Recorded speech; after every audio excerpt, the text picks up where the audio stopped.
طلاق کے بعد بیوی کا سابقہ شوہر سے کھاوٹی اور بچوں کے نام پر برسوں تک پیسہ لینا جائز ہے یا حرام؟ میاں بیوی کا تعلق ایک عقد ہے، ایک معاہدہ ہے، ایک ایگریمنٹ ہے۔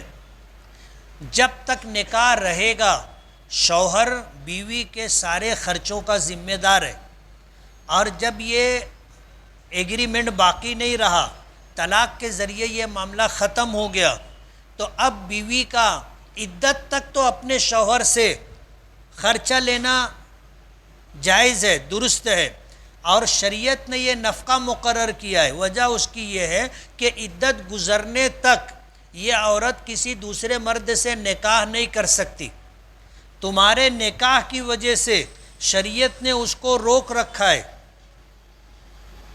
شریعت نے روک رکھا ہے۔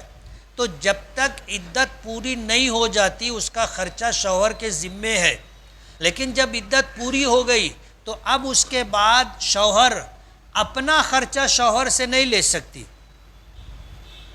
یہ شریعت کا حکم ہے۔ لیکن ملکی قانون میں کھاوٹی کے نام پر ایک ایسا قانون ہے جس کی وجہ سے طلاق کے بعد بھی، عدت ختم ہو جانے کے بعد بھی شوہر کو خرچہ دینا پڑتا ہے۔ بیوی کے لیے یہ خرچہ لینا جائز نہیں ہے۔ عدت کے بعد کھاوٹی کے نام پر بیوی کا کورٹ کے ذریعے اپنے سابقہ شوہر سے ماہانہ خرچہ کھاوٹی کے نام پر لینا جائز نہیں۔